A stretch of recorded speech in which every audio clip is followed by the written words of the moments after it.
Welkom by die Ligpunt Kerk podcast. As Ligpunt Gemeente is dit ons begeerte om God te verheerlik deur disippels te wees wat disippels maak en 'n kerk te wees wat kerke plant. Geniet hierdie week se preek. Goeie almal, ons lees vandag uit Psalm 43. Ek gaan vir ons lees uit die 2020 Afrikaanse vertaling. Handhaaf my reg, o God, en verdedig my saak teen 'n ontroue nasie. Bevry my van mense wat bedrog en onreg pleeg. U is immers die God by wie ek toevlug soek. Waarom verwerp u my dan? Waarom moet ek in rouklere loop oor die verdrukking deur 'n vyand? Stuur u lig en u waarheid. Laat dit my lei, my bring na u heilige berg en na u woonplek, sodat ek kan ingaan na die altaar van God, na die God wat my van blydskap laat jubel, en sodat ek u, o God, my God, kan prys met 'n lier. Waarom kwyn jy weg, my siel? En is jy so onrustig in my? Hoop op God, want ek sal hom, my God, weer dank vir die verlossing wat hy, my God, deur sy teenwoordigheid bring. Goeiemôre Ligpunt. Dit is 'n voorreg om hier by julle te kan wees. Dis my eerste Sondag terug by julle. Dis baie lekker om hier te wees. Dis 'n voorreg om God se woord te kan preek. Welkom as dit ook jou eerste Sondag ook terug is. As jy al terug was, baie welkom. As jy nuut is by ons, baie welkom. Dit is regtig lekker om terug te wees saam met God se mense en om te hoor wat hy vir ons wil sê deur sy woord. Ek gaan aangaan vir ons in ons kort reeks Hoop op God. 2 preke, laasweek het ons gekyk na Psalm 42, vanoggend kyk ons na Psalm 43. 'n reeks van 2 psalms wat meer realisties en ek wil amper sê nugter is as van die vorige jare. Ek dink dit is juis rou, eerlike gebede van die hart wat ons anders gaan laat kyk na die jaar wat voor ons lê. En ek dink dit is reg, ek dink dit is goed, gegee die tyd en plek waarin ons lewe. Deur hierdie psalms wil die Here vir ons sê, met al die planne, hoope, vrese wat ons mag hê vir 2024, hoop op my. Kom en sit jou hoop in my. Laasweek het Elof 'n uitsonderlike preek gelewer en God het werklik op soveel verskillende maniere met mense gepraat en ek wil jou uitnooi, gaan luister daarna. Dit sluit baie mooi aan by wat vanoggend gesê gaan word. Psalm 42 en 43 was eens een gedig gewees en was later in ons Bybels as 2 psalms opgedeel. En so die 2 bou baie mooi op mekaar en is eintlik bedoel om saam gelees te word. Maar vanoggend gaan ons spesifiek kyk na die 5 verse in Psalm 43. Kom ons bid voor ons verder aangaan en vra werklik weer dat die Here deur sy woord met ons sal praat. Almagtige God, Papa Vader, U ken my gevalle hart en ek vra dat U sal kom opmaak vir alle tekort in my, dat U deur my sal praat, dat U die liggaam sal opbou, dat U met een en elkeen op 'n persoonlike vlak sal praat deur die woord. Ons bid vir hierdie dinge in Jesus naam alleen. Amen. Vanoggend begin ek met 'n eenvoudige, maar tog 'n uitdagende vraag. Waarin lê ons hoop vir 2024? Waarin lê ons hoop vir 2024? Dit is die groot kreet van Psalm 42 en 43. Dit word 3 keer herhaal reg deur die 2 psalms. Die digter dring sy hart aan, hy skree op sy hart. Hoop op God. Hoop op God, hoop op God. Om te hoop in iets is om te glo dat gegee daai ding, wat ook al dit mag wees, gaan ek okay wees die jaar. As dit waar is, as daai ding waar is, gaan ek okay wees hierdie jaar. Ek is okay, want wat sou jy in daai gaping insit? Wat vul jy daarin? Wat is jou hoop? Dink aan 'n brug en aan die ander kant van die brug is 2025. En elke plankie, houtplankie op hierdie brug het iets opgeskryf.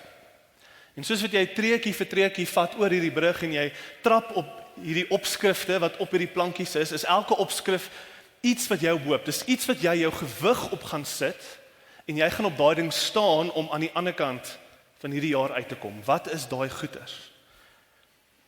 Ek gaan okay wees hierdie jaar want ek is gesond, kan alles doen wat ek wil doen. Een treukie oor die brug. Ek het 'n goeie werk en ek word redelik goed betaal. Een treukie oor die brug. Ek staan op daai. Ons is okay hierdie jaar want ons het 'n redelike sommetjie spaargeld. Een treukie nader. Ek staan op dit om deur hierdie jaar te kom. Ek gaan okay wees want hierdie jaar het ek baie planne en aspirasies. Ek het familie, ek het ondersteuning. Een treukie oor die brug. Ek gaan okay wees hierdie jaar want ek is ek. Ek kan. Ek het die vermoë, ek het die gawes, ek het die CV om my familie en myself te kan red. Een treukie nader oor die brug om na 2025 te uit te kom. Nou, hierdie is voorbeelde natuurlik van baie van die verskillende dinge waarop ons hoop kan plaas.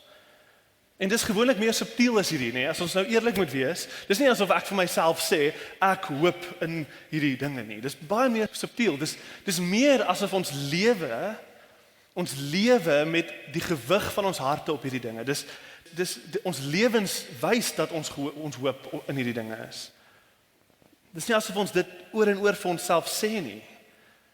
Maar wat dan wel gebeur is, indien ons daai ding sou verloor, indien swaarkry oor ons pad sou kom en daai dinge sou kom wegstroop, en ons harte voel dan hopeloos weens die verlies van hierdie goed, soos wat ons digter sien, en dis wat hy beleef in Psalm 43.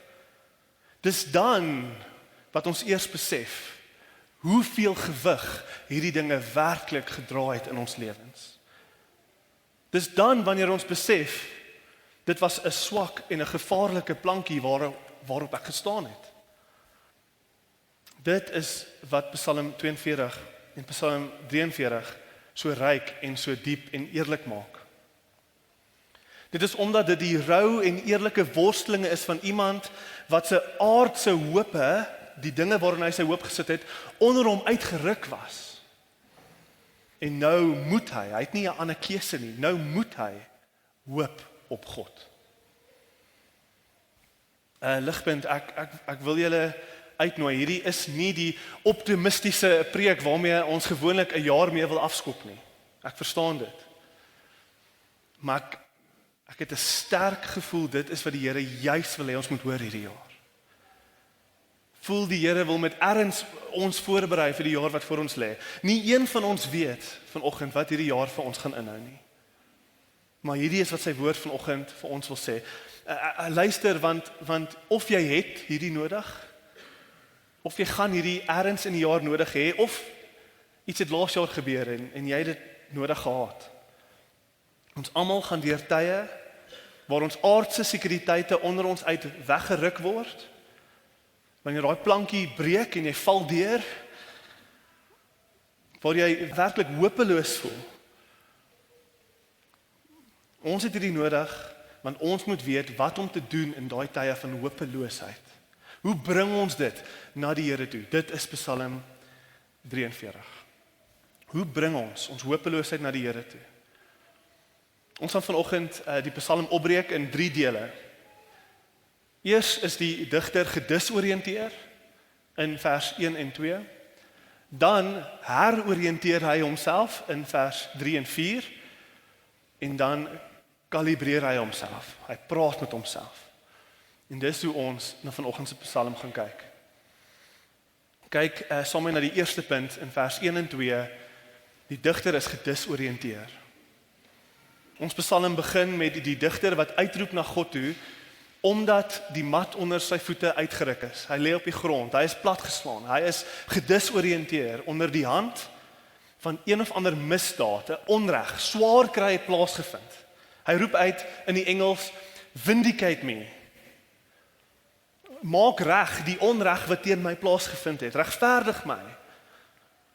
Hy bid defend my cause against an ungodly people. From the deceitful and the unjust man deliver me. Hy bid nie hierdie in die toekoms asof hy vra verhoed dit nie. Hy bid nie, moenie dat hierdie met my gebeur nie. Nee. Hy sê, hierdie het klaar gebeur.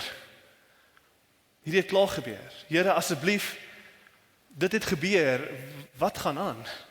Die ungodly, die deceitful, die unjust man staan bo oor my. Hy het gewen. Ons weet nie presies wat het met hierdie digter gebeur nie. Maar ons kan net indink, die verskeie dinge wat van hom af weggeneem kon word deur die ungodly en unjust man. Kyk na vers 2. For you are the God in whom I take refuge. Why have you rejected me? Why do I go about mourning because of the oppression of my enemy? Hy sê basies, why have you rejected me? Ek dog u gaan my beskerm. Ek dog u gaan my beskerm. U is my toevlug, my refuge. Dit beteken, ek dog juist die hoë mure om my, wat my behoort veilig te hou. Hoekom het jy nie? Hoekom het jy my verwerp? Why do I go about mourning? Hoe kan u hierdie hartseer en hopeloosheid toelaat in my lewe? Ek dog u gaan teen hierdie boosheid opstaan. En omdat nie het nie, duidelik is dis hoekom ek glo, u het my verwerp. Hoekom het jy my verwerp? Why have you rejected me? Ons weet nie wat het met hierdie digter gebeur nie, maar ons kan indink, nee, in my eie woorde, jy is die een wat die skerms moes uithou. Jy is die een wat my moes beskerm en my familie moes beskerm teen daai dronk bestuurder. Hoe kon jy toelaat dat hulle my indoen en al my geld steel? Ons soveel scams deesdae, soveel mense wat se geld net gesteel word vir allerlei snaakse goed daar buite. Jy is die een wat my moes veilig hou. Why have you rejected me?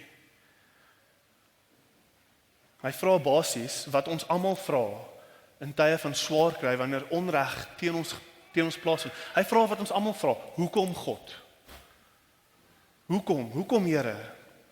Hoekom hierdie? Hoekom nou? Wanneer ook al swaar kry oor ons pad kom, veral wanneer ons ly onder een of ander boosheid, 'n onreg, dan voel ons so gedisoriënteer soos ons digter. Ons voel kwaad. Ons verstaan nie hoekom nie. Dit voel rarig asof die mat onder jou uitgerig is, asof die plankie deurgeval het. Dit voel so want dit is wat met jou gebeur het. In 2023 was baie mense so gedisoriënteer gelos. En ek dink dit is goed, weer eens, vir die tyd en plek waarin ons lewe, met die oorloë en alles wat aangaan in ons wêreld en in ons land, dit is goed vir ons om nugter in 2024 in te gaan. So goed soos wat jou lewe mag wees, soos wat jy hier sit vanoggend, hoor wat God se woord vanoggend wil sê. Wat ook al jy jou hoop opsit, alles kan baie vinnig verander. Hoor vanoggend, Ligpunt, die belangrikste ding wat ons uit hierdie verse uit moet vat. Iets wat ek dink ons nooit genoeg kan hoor nie. Ons moet dit regtig hoor. Dit is dat God se kinders nie outomaties die onreg en die swaar kry van hierdie wêreld vryspring nie. God se kinders spring nie outomaties die swaar kry en die onreg van hierdie wêreld vry nie. Dit kom oor ons almal. Die laaste paar jaar het ek gereeld met gedisoriënteerde gelowiges gepraat wat sê, maar hoekom Here, ek is 'n kind van God. Hoekom gebeur hierdie met my? Ek staan in die Here se toevlug. Ek wil vir ons almal sê, nêrens in die Bybel lees ons dat ons lewe hier op aarde 'n maklike en 'n gemaklike een gaan wees nie. Nêrens nie. Inteendeel, ons word oor en oor gewaarsku deur God se woord, uitgenooi deur God se woord, dat ons gaan swaar kry. En hier is hoe ons moet swaar kry. Hier is hoe jy dit moet hanteer. Hier is waar jy jou hoop moet plaas. Dis wat die Bybel sê oor swaar kry. Nie dat ons nie gaan swaar kry nie, dat ons gaan, en hier is hoe ons dit moet hanteer. En as enigiemand enigiets anders vir jou leer, jok hulle vir jou. Hier's een vers en daar's baie wat ek kon noem, maar hier's een. 1 Petrus 4 vers 12. Beloved, hy skryf aan 'n geloofsgemeenskap van gelowiges. Beloved, do not be surprised at the fiery trial, die swaar kry, when it comes upon you to test you, as though something strange were happening to you. Moenie verbaas wees nie. Moenie verbaas wees nie. Sy woord waarsku ons dat ons bestaan hier gekenmerk gaan word, nie deur voorspoed nie, maar deur swaar kry. Dis die gebroke wêreld waarin ons lewe. En dit reën op gelowiges en op ongelowiges. Swaar kry is onverskillig. Dis 'n gebroke wêreld waarin ons lewe. God berei ons voor in vele plekke in sy woord vir die swaar kry wat ons almal gaan beleef. As ons verbaas is dit nie omdat hy nie gesê het nie. Dit kom vir almal en dit kom oor almal. Maar wat is die verskil dan, Johan? Hoekom glo dan? Hoekom wil ek dan 'n Christen wees? Hoekom wil ek dan hier wees in die begin van die jaar? Wat is die verskil dan? As almal swaar kry, hoekom dan? Wat is die verskil dan vir my om 'n kind van God te wees? Ek hoop dat hierdie vraag baie duidelik reg deur die preek beantwoord sal word, maar ek wil hier begin. Die eerste antwoord op hierdie vraag is, die verskil is, hierdie is belangrik, die gelowige kan en moet sy swaar kry bring na die Here toe. Die gelowige hoef nie alleen swaar te kry nie. Hy kan en word uitgenooi deur God om sy swaar kry te bring na hom toe. Ons kan ons swaar kry bring na die Here toe. Kyk na die Psalm as 'n heel. Wat is die Psalm? Hierdie Psalm is 'n kind van God se stilte tyd. Dit is sy roue, eerlike worsteling vroeg in die oggend, soos wat hy pleit en huil voor die Here. Dis wat hierdie Psalm is. Dis 'n gebed. Dis 'n gebed van 'n kind wat swaar kry. Maar hy kry swaar in die teenwoordigheid van die Here. Dis die heel eerste ding wat ons hier moet sien. Soveel soos wat ons harte wil weghardloop van God af, soos wat ons onverwags lê op die grond en ons is hopeloos, soveel soos wat ons harte wil weghardloop. So kwaad soos wat ons dalk mag wees, so verward. Stap 1 van ware en vernuwe hoop in God is om ons verwarring te bring na die Here toe. Jy kan sê dit is die eenvoudigste en mees praktiese ding wat ek kan noem vanoggend, wat God se woord noem vanoggend. Die mees praktiese eenvoudige ding wat ek kan noem vir jou in swaar kry, vir vernuwe hoop in God is bid. Bid en bid baie. Bid jou swaar kry. Al is dit die laaste ding wat jy wil doen, bid. Tap jou hart uit soos al God se mense in die geskiedenis van die Bybel nog altyd gedoen het in tye van worsteling en seer. Tap jou hart uit voor God. Gaan lees ander soortgelyke psalms en mag daai woorde, daai rou eerlike woorde, as jy nie woorde het nie, mag daai psalms jou woorde word. Bid daai woorde. As jy vra het, vra vir die Here. As jy kwaad is, wees kwaad vir hom en noem dit vir hom. Hierdie is nie maklik nie. Ek weet self, dit is nie maklik nie. Dis hoekom die psalms so rou is, so eerlik is. Maar so moeilik soos wat dit dalk mag wees, dit bly die waarheid. Dit bly die regte ding vir jou hart. Ons soek vir antwoorde in tye van hopeloosheid op soveel verskillende plekke, behalwe op ons knieë. Weereens, ons het dit al oor en oor vanoggend gesê, maar hoor dit, ons weet nie wat hierdie jaar vir ons inhou nie.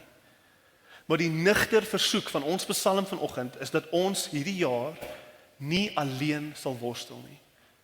Of dit klein of groot is, kom ons worstel in God se teenwoordigheid. Kom ons deel ons sorges met hom. Dis ons eerste punt. Bring jou gedisoriënteerde hart na die Here toe. Ons tweede punt. Die digter in daai plek van swaar kry begin sy hart geheroriënteer word, soos wat hy sy sorge bring na die Here toe. Hy word geheroriënteer. Kyk na vers 3. Hierdie is ons die tweede beweging van die Psalm. Kyk in vers 3, wat soek hy van die Here af? Wat bid hy?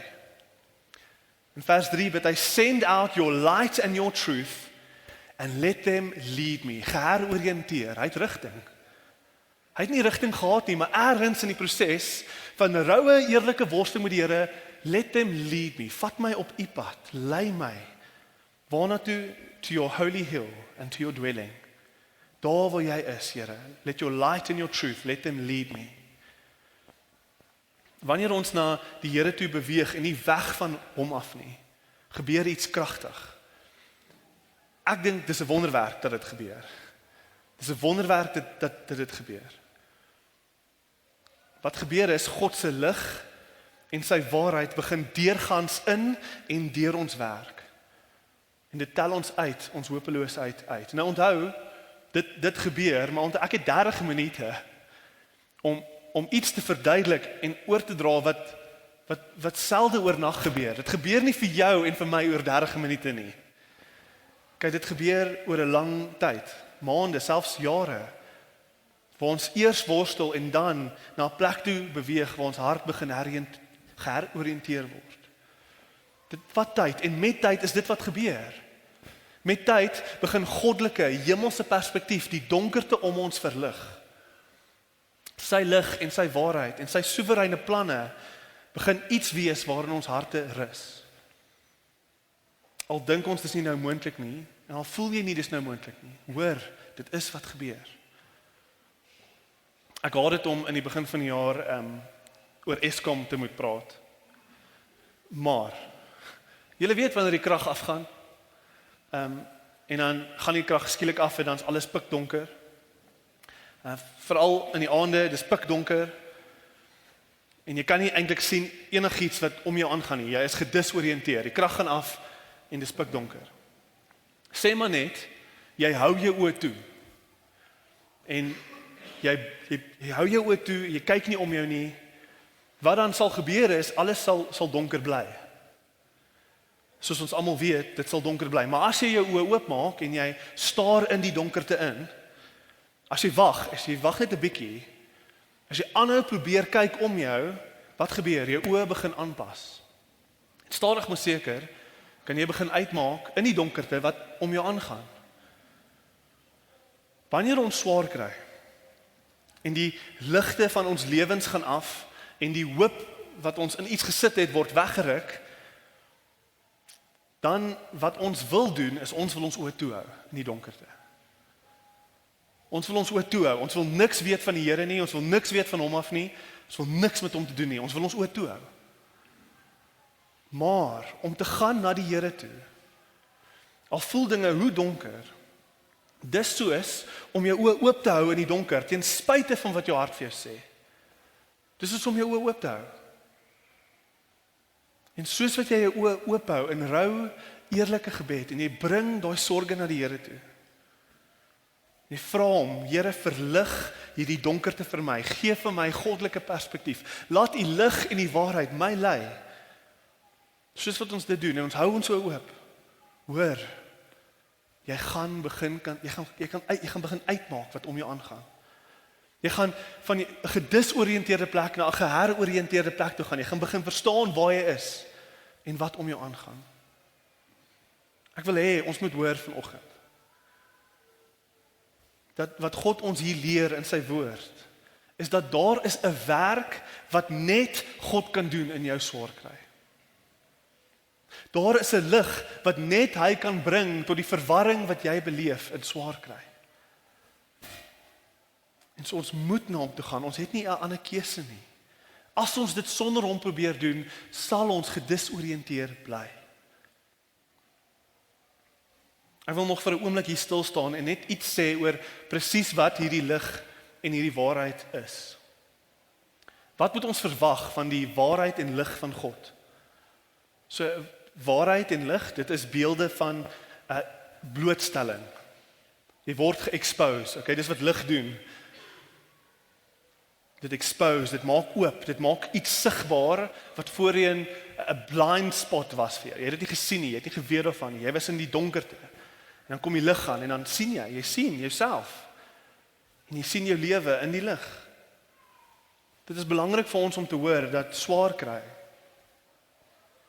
Iemand steel jou geld, iemand breek in jou huis in, iemand beskuldig jou of werk teen jou by die werk. Swaar kry, wat die lig van die Here en die waarheid van die Here doen, onder andere, dit doen baie dinge, asseblief hoor my, maar onder andere, een van die kragtige dinge wat God se lig en waarheid doen in tye van swaar kry, is dit daag ons uit op dit waarop ons hoop is.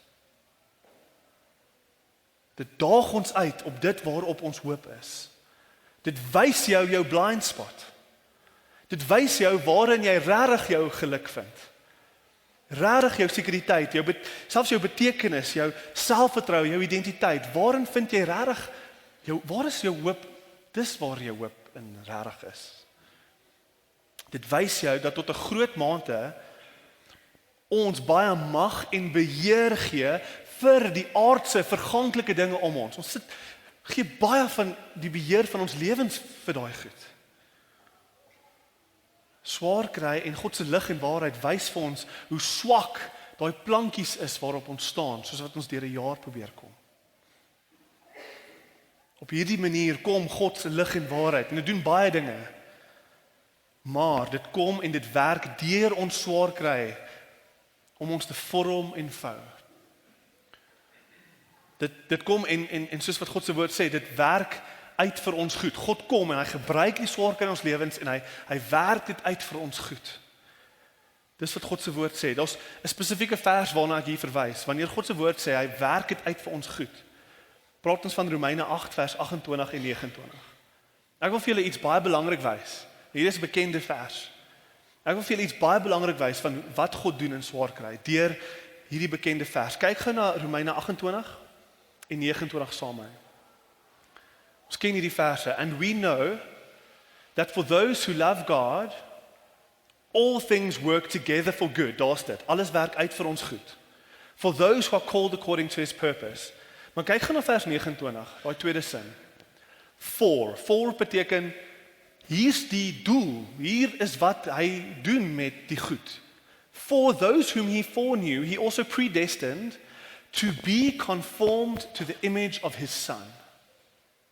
To be conformed to the image of his son. Hy het vooruit beplan om deur swaar kry dinge vir goed vir jou uit te werk, maar die goed waarvoor hy dit uitwerk. Conformed is om jou te vorm en vou, sodat aan die einde van die dag jy meer soos Jesus sal lyk. To be conformed into the image of his son. Ons mis hierdie. Ons dink dat vir God om vir ons dinge vir goed uit te werk beteken geen swaar kry nie. Altyd oorwinning, altyd 'n deurbraak, altyd goed.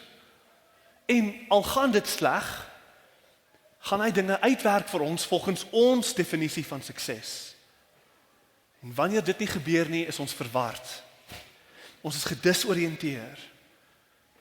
Maar asseblief sien saam met my raak dat God se hoofdoel, sy primêre doel, waarvoor hy vir jou werk vir goed, is om jou te verander en te verdiep, om jou volwasse te maak, om jou te vorm en vou, sodat jy meer soos Christus sal lyk. Dis die goed wat hy uitwerk vir ons. In 2024, soos wat ons meer en meer ons hoop op God plaas, wil ek hê ons moet hoor, swaar kry, gaan deel van die proses vorm. God gaan dit gebruik om jou meer soos Christus te laat lyk. Hy gaan, veral soos wat dit van toepassing op ons teks, hy gaan hierdie jaar, deur swaar kry, die hoope van jou hart herrangskik. Sodat daar nie 'n brug is van aardse hoope nie, sodat hy die totaal en alle brug is waaroor jy loop. Hy is jou hoop. En al die ander dinge val in die regte plek in jou lewe. Niks vat sy plek nie. Wanneer dit gebeur, kyk na vers 4, wanneer dit gebeur, lei hy ons na 'n plek toe van exceeding joy. Then I will go to the altar of my God of exceeding joy, and I will praise him with the lyre, my God, oh my God. Dit is die uiteinde. Dit is die doel. Sien hier raak die exceeding joy wat lê aan die ander kant van hierdie proses. Alles wat die Here toelaat, alles wat hy doen, is uiteindelik vir ons vreugde en geluk. Hoor asseblief vanoggend dat ons God nie geniepsig is nie. Hy is nie geniepsig nie. Die dinge waarin ons hoop in sit, die aardse, verganklike hoope van ons hart, daai dinge, is amper altyd die slawedrywers van ons weke. Dis daai goeders wat ons lewe hel maak, soos wat ons lewens onder daai goeders onder indruk, en dit is slawedrywers. Hulle beheer ons lewens, hierdie goed. En so ja, so seer soos wat dit dalk mag wees, so moeilik soos wat dit dalk mag wees, dit is wat die Here doen. Hy kom en hy sê, kom neem my juk op jou. Kom vind rus by my. Ek is sagmoedig. Ek gaan sag met jou, ek gaan sagkens met jou werk. Kom, laat gaan van hierdie ander dinge. En daarom is die uiteinde daarvan vreugde, veiligheid en geluk in hom. Ons moes laas jaar ons kind vat vir 'n hele reeks inspuitings. Okay, hy is nou wat 8 of 9 maande oud en daar's baie inspuitings in sy eerste jaar van sy lewe. Dit was nie een keer maklik om ons kind te sien huil, soos wat daai inspuiting deur sy velletjie steek en hom brand nie. Nie een keer was dit vir my lekker om te sien hoe my kind skree van pyn nie. En dit was nie een inspuiting op 'n slag nie, dit was 2 of 3 op 'n slag. Maar al hoekom ons dit gedoen het, is want ons as gevalle aardse ouers weet, dit is vir sy uiteindelike goed, al verstaan hy dit nie. Dit is vir sy uiteindelike vreugde. En verstaan asseblief reg, ek is 'n sondige pa, soos ons almal hier, nie. Ek kry dit nie heeltyd reg nie. Ek is ongeduldig, ek tree selfsugtig op, ek wil nie altyd met hom speel nie. Ek kry dit nie reg nie, maar my hart is seer wanneer hy seer kry. My hart is seer en ek is sondig en my hart brand wanneer ek wil dit net keer. Hoor my, hoeveel te meer nie ons hemelse Vader, ons perfekte, heilige, opregte Papa. Hoeveel te meer nie werk hy nie alles uit vir ons goed nie. Hy is nie geniepsig nie, alles behalwe. Hy is werklik besig om deur sy lig en sy waarheid, al verstaan ons dit nie altyd nie, hy is werklik besig vir ons uiteindelike vreugde. Dis ons tweede punt. Die digter heroriënteer homself op die rigting waarin God hom lei. Ons laaste en derde punt is, dan kalibreer hy sy hart. Hy kalibreer sy hart. Kyk na vers 5. Vers 5 is die vers wat reg deur Psalm 42 en 43 homself oor en oor herhaal. Hoekom is jy so neergegooi, o my siel? Why are you cast down, o my soul? Why are you at turmoil within me? Hope in God, hoop op God. For I shall again praise him, my salvation and my God. Hier weer eens praat die digter met homself. Hy herhaal vir die derde keer wat hy reg deur die Psalm ons almal van probeer oortuig. Hy sê dit vir homself. Hoop op God. Hoop op God. Hoop op God. Hoekom? Hoekom 'n derde keer? Hoekom praat hy weer met homself? Daar's baie redes, maar die een rede is want ons vergeet. Ons vergeet.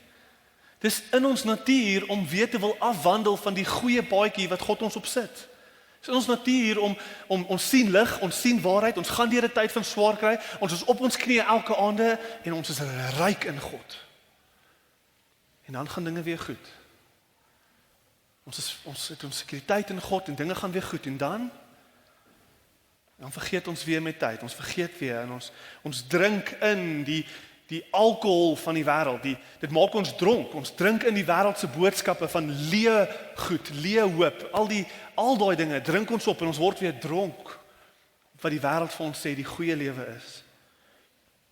Elke jaar of so moet my vrou oogkundige toe gaan en sy moet haar oë laat toets. Want elke jaar en 'n half verswak haar oë. Elke jaar kom die oogkundige en hy sit sy masjienkie op en hy sit lens vir lens op en wat doen hy? Hy kalibreer haar sig weer. Hy maak dat sy weer 20/20 visie het. Ons hoop word vinnig weer op aardse gode geplaas. En so ons kort 'n soortgelyke geestelike kalibrering, gereelde check-in, verander, mag ek duidelik sien wat om my aangaan. En so, dis wat God doen. Dis wat ons hier moet sien. Hy praat met sy siel. Ons moet gereeld ons harte kalibreer tot wat God mee besig is in die wêreld. Sy agenda vir die wêreld, nie my planne nie. Sy planne, sy mense. Waarmee is God besig? Ek moet dit oor en oor hoor. Ek moet oor en oor hoor, hy bly genoeg. Hy bly goed genoeg, al steel hulle al my goed. Ons moet oor en oor hoor, hy bly goed, hy bly soewerein. Al kan ek nie meer die lekker goeders doen nie, want my gesondheid gee in. Kan nie meer oefen nie, kan nie meer so my kinders gaan stap nie. Hy bly goed, hy bly genoeg. Hy bly die veiligste plek vir my hart om te rus, veiliger as al die spaargeld in die wêreld. Ons moet dit hoor, gereeld. Die vraag is, hoe doen ons hierdie? Hoe doen ons hierdie? Hoe kalibreer ons harte oor en oor en oor om te hoop op God? Want dit is baie makliker gesê as gedaan. Om hierdie vraag te beantwoord, moet ons gaan na die Nuwe Testament toe. God het in sy storie iemand gestuur wat bewys hy is waardig van al ons hoop. God het iemand gestuur wat bewys hy is die sterkste fondasie vir ons om op te kan staan. En daar is net een persoon, en ek bedoel hierdie met my hele hart. In daai donkerste van oomblikke is daar net een persoon wat jou hart gaan oortuig om te hoop op God. Net een persoon. En dit is die persoon van Jesus. Die Nuwe Testament roep ons oor en oor en oor om ons oë te vestig op Jesus. Dit is hoe ons gaan hoop op God. Dit is hoe ons harte gaan kalibreer in 2024. Hoor, hoe sê Hebreërs 12 vers 1 tot 3 dit.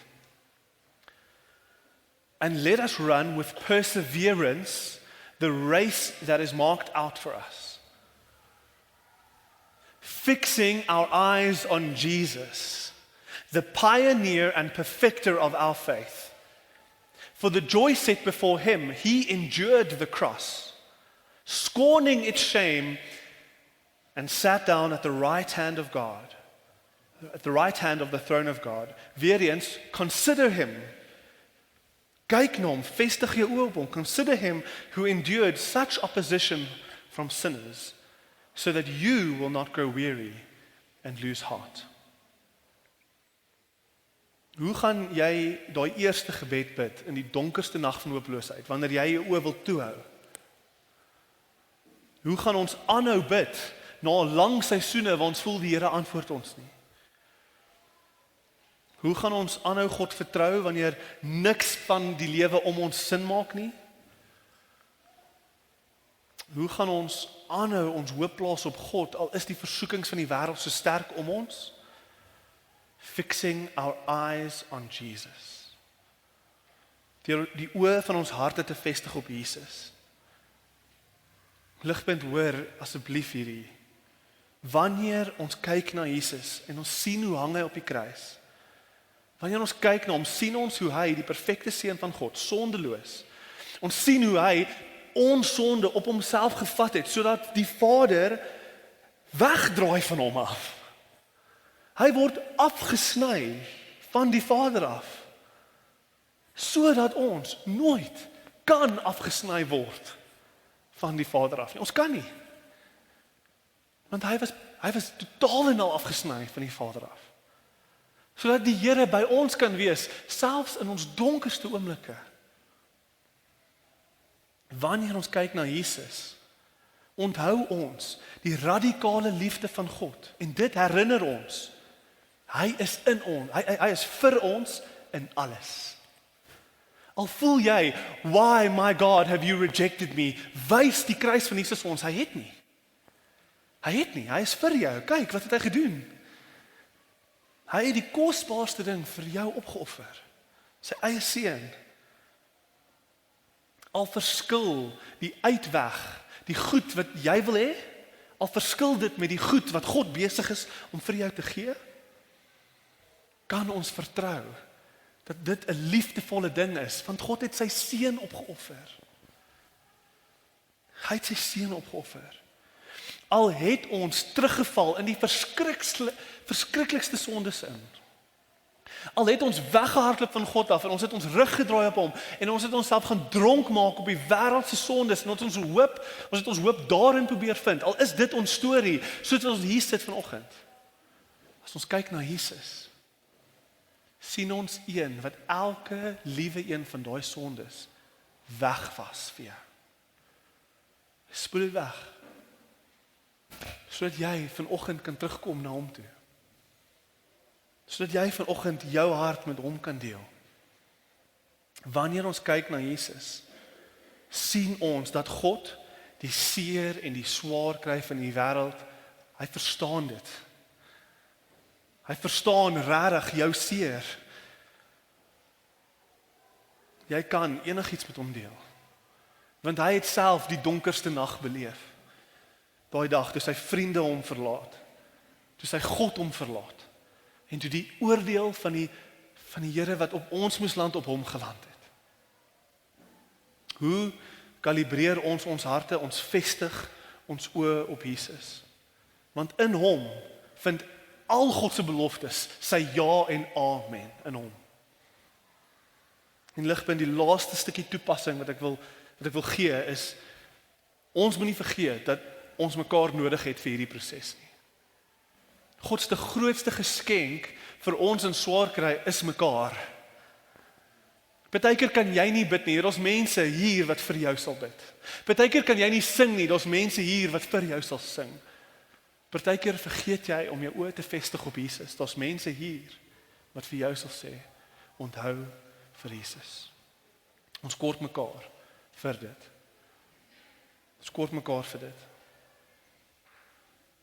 Ek wil afsluit met 'n aanhaling van Charles Spurgeon, dis my laaste woorde. Hy sê eintlik maar wat ek gesê het, maar op 'n baie mooier manier. En hy moedig ons heel laastens aan om ons oë te vestig op Jesus. Dis 'n dagstukkie wat hy geskryf het in sy boekie Mornings and Evenings, waar hy 'n dagstukkie skryf vir die oggende en vir die aande. Dis iets wat ek 'n bietjie deurwerk hierdie jaar, en ek het op hierdie afgekom. Dis langer as 'n gewone aanhaling, maar dis die moeite werd. En so een laaste aanmoediging om jou oë te vestig op Jesus. Hoor hoe nooi hy ons uit om ons oë te vestig op Jesus. Ek sluit hiermee af. Satan is constantly trying to make us regard ourselves instead of Christ. He insinuates your sins are too great for pardon. You have no faith. You do not repent enough. You will never be able to continue to the end. You have not the joy of his children. You have such wavering hold of Jesus, God has rejected you. All these are thoughts about self. And we shall never find comfort or assurance by looking within. But the Holy Spirit turns our eyes entirely away from self. He tells us that we are nothing, but that Christ is all in all. Remember, therefore, it is not thy hold of Christ that saves thee, it is Christ. It is not thy joy in Christ that saves thee, it is Christ. It is not even faith in Christ, though that be the instrument. It is Christ's blood and merits. Therefore, look not so much to thy hand, which thou art grasping Christ, as to Christ. Look not to thy hope, but to Jesus, the source of thy hope. Look not to thy faith, but to Jesus, the author and finisher of thy faith. We shall never find happiness by looking at our prayers, our doings, our feelings. It is what Jesus is, not what we are, that gives rest to our soul. If we would at once overcome Satan and have peace with God, it must be by fixing our eyes onto Jesus. Keep thine eyes simply on him. Let his death, his sufferings, his merits, his glories, his intercession be fresh upon thy mind. When thou wakest in the morning, look to him. When thou liest down at night, look to him. Oh, let not thy hopes or fears come between thee and Jesus. Follow hard after him, and he will never fail thee. En dan haal hy 'n bekende liedjie aan wat ons nou gaan sing. My hope is built on nothing less than Jesus' blood and righteousness. I dare not trust the sweetest frame, but wholly lean on Jesus' name. Amen. Vir meer inligting oor Ligpunt Kerk, besoek gerus ons webwerf op www.ligpunt.com of kontak ons gerus by info@ligpunt.com.